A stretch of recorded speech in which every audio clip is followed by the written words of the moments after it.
所有人都走了，扬子、任嘉伦、程毅相继出逃的公司终于出事了。1540万，就这么一个数字。2022年，欢瑞世纪在增值税实际抵减额为0的情况下，愣是凭空变出了1540万的其他收益。你知道这1540万占那年他们净利润多少吗？超过 70%。换句话说，那一年欢瑞世纪好不容易扭亏为盈，给资本市场交出的那张成绩单，70%是纸面富贵。这事儿4月22号晚上公告一出来，第二天直接跌停，51块钱一股，一天蒸发将近6个亿。但说实话，读完这条新闻，我第一反应不是震惊，是觉得该来的终于来了。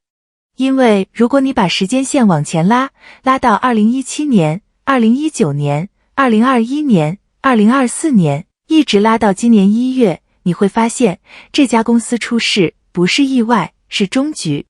而更有意思的是，在这艘船沉之前，有一个人已经悄悄上了救生艇。今天这期视频，我们来聊聊欢瑞世纪这8年到底发生了什么，为什么杨子走了，任嘉伦走了，程毅也走了，最后只剩下一个被证监会盯上的空壳。好，正式开始。我把今天的内容分成4层来讲。第一层是你在新闻里看到的东西，第二层是大多数媒体没有告诉你的，第三层是真正的核心问题，第4层是这一切背后的意义。一层一层包，咱们慢慢来。先说第一层，新闻本身。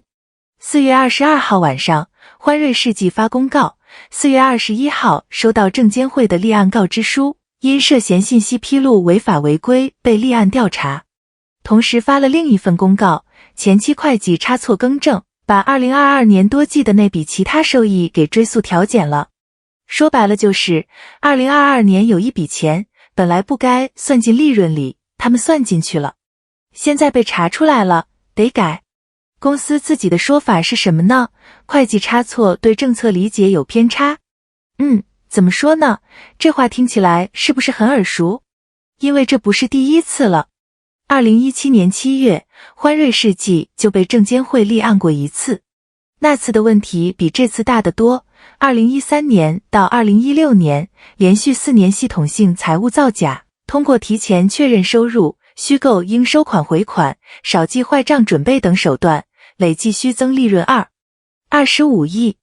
25亿啊！最后怎么罚的？10多个相关责任方，累计罚款452万。我不多评价这个数字，各位自己品。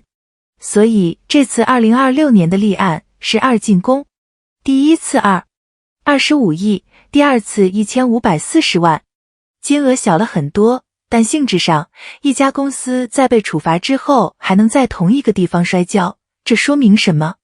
说明他要么没学到教训，要么说委婉一点，内控体系可能存在系统性的不足。但到这里，大多数新闻报道就结束了。证监会立案，股价跌停，公司回应正常经营不受影响，标准3件套。可是等等，真正有意思的部分，新闻没写。第二层，我翻了欢瑞世纪从2019年到2025年的财务数据，给各位看一组数字。2019年亏5亿，2020年亏785亿，2021年亏34亿，2022年号称赚了1795万，但现在我们知道了，70%是虚的。2023年亏397亿，2024年亏241亿，2025年预亏2亿，7年6亏，唯一1年盈利还是假的。这哪是影视公司啊，这是财务黑洞。那你可能要问了，亏成这样，怎么还没退市？其实关键就在于2022年那次扭亏。当时欢瑞世纪爆出了1795万的正数利润，刚好跨过了亏损线。但现在追溯调整之后，虽然公告说不改变盈亏性质，意思是调完还是正的，可你想想，调减1288万之后，归母净利润就只剩大概500万出头了。一家年营收好几个亿的上市公司，全年只赚了500万，这个数字放在北京连套像样的房子都买不了。说起来有点黑色幽默。好，财务的事儿先放一放。第二层我想说的重点其实是人。欢瑞世纪这家公司最值钱的从来不是什么 IP 库，不是什么短剧赛道，是人，是他签约的那些演员。杨幂早年签过欢瑞，赵丽颖签过，李易峰签过，而且还签出过一个1800万购房借款的事儿。杨紫签过，2021年11月官宣离开。任嘉伦签过，2024年6月官宣离开。程毅呢？2018年7月签约欢瑞，签的是全约。当时他还是个默默无闻的演员，没几个人认识他。然后2020年琉璃爆了，雨丝凤这个角色让他一夜之间成了古偶圈的头部。2023年莲花楼再爆，李莲花这个角色直接封神，豆瓣8。林家全网讨论度拉满，日本播出后霸榜14冠。程毅用了大概5年时间，从一个5T 演员变成了欢瑞世纪最后的一哥。注意我用的词，最后的，因为在他之前的那些人全走了。你有没有发现一个规律？欢瑞世纪特别擅长捧红人，但特别不擅长留住人。这里面有个很关键的细节，新京报的记者打电话去问欢瑞世纪证券部，得到的回复是这样的：关于程毅的合约是否到期，我们不太清楚，但公司也在努力留住程毅，也在努力。你品品这3个字。一家公司的证券部在投资者电话里说我们也在努力留住我们最大牌的艺人，这话背后的信息量太大了。他等于承认了2件事：第一，程毅确实要走；第二，他们留不住。那为什么留不住？这就到了第3层。真正的问题不是某一个事件，是一整个模式的崩塌。欢瑞世纪的商业模式说白了就8个字：以剧造星，以星养剧。公司投资拍剧，把自家签约艺人放进去当主角，剧火了人就红了，人红了就能带更多代言和资源反哺公司。这个闭环在最早期是运转的很好的，古剑奇谭捧了李易峰，大唐荣耀捧了任嘉伦，琉璃捧了程毅。但问题是人会走，一旦人走了，这个闭环就断了。而且不是断了一个环，是最关键的那个环断了。因为剧本、IP、制作这些东西，行业里到处都能找到。但一个被市场验证过的顶流，你再培养一个出来，可能要花5年，也可能花5年也培养不出来。更要命的是，欢瑞世纪有一个让头部艺人非常难受的做法，以老带新。什么意思呢？就是在已经红了的艺人的剧里，映射公司想要捧的新人。程毅就吃过这个亏。根据公开信息，2025年欢瑞曾要求在程毅的项目里安排公司新人，被优酷拒绝。你想想看，平台都看不下去了。稍微跑个题，但这事儿跟今天的主题非常相关。你知道程毅的工作室是什么时候注册的吗？2018年。对，就是他签约欢瑞的同一年。名字叫永康奇缘影视文化工作室，个人独资，出资50万。也就是说，从签约的第1天起，他就留了后路。这个人很清醒。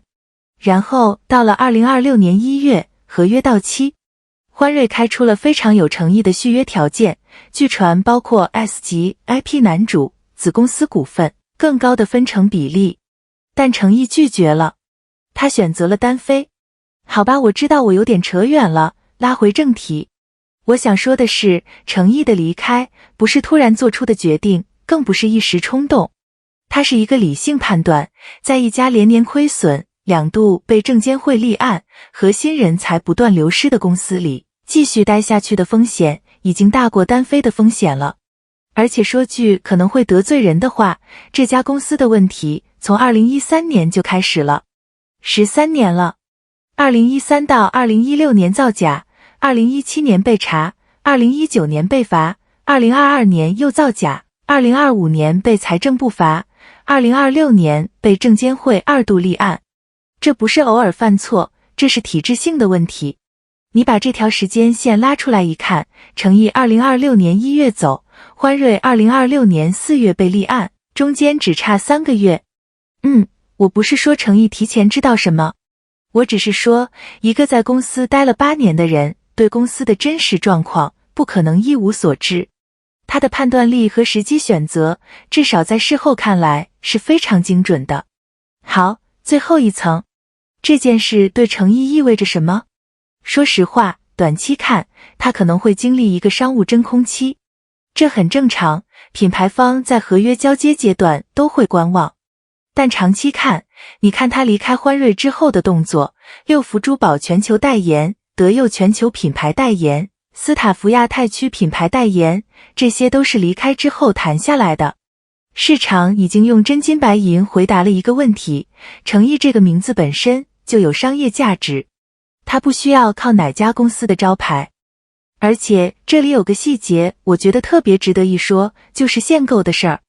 程毅今年4月出了一本 V 杂志中文版，限量4万册 ，A、B 两版各2万，每个 ID 只能买1本 ，A、B 不能同时买。1分钟秒罄，但重点不是秒罄，重点是为什么要限购。在这个行业里，杂志销量、代言数量、打头数据，这些都是艺人商业价值的硬指标。通常来说，艺人团队巴不得粉丝多买，因为销量越高，数据越好看，谈下一个代言就越有底气。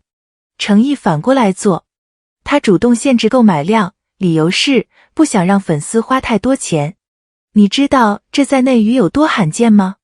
说起这个，我突然想到，之前他的杂志合作也一直是这个路线，从 L 到时尚 Cosmo， 每次都限量，每次都限购。粉丝圈里有句话叫程毅是唯一一个不割韭菜的顶流。好，这部分我说完了，自己都觉得有点像粉丝安利，但没关系，这事儿确实值得说。因为当你把它跟欢瑞世纪的财务造假放在一起看，同一个行业，同一个公司体系出来的人，一边是想方设法虚增数字，粉饰爆表，另一边是主动限制销量，让粉丝少花钱。这个对比太讽刺了。一个用假数字骗资本市场，一个用真数字对粉丝坦诚。好了，最后说2句。欢瑞世纪现在在做转型，短剧、互动剧、AI 影视方向都对。但一家公司如果连最基本的财务诚信都做不到，你指望它在新赛道上能走多远？而程毅，他的挑战也才刚开始。单飞意味着没有人帮你兜底了，选错一个剧本就可能付出很大代价。但至少他现在可以自己决定要接什么戏，跟谁合作，走什么方向。对一个演员来说，这大概比什么续约条件都重要。这期说的差不多了。但其实有一件事我还没来得及展开，就是欢瑞世纪590件诉讼案件里，那些证券虚假陈述的股民维权到底进展到什么程度了，以及这次2度立案之后，会不会触发退市风险警示。这个水很深，我还在整理资料，如果后续有新进展，我会单独做一期来讲。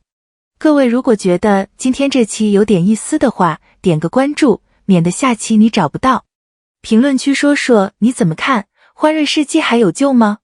程毅单飞能走多远？我们下期见。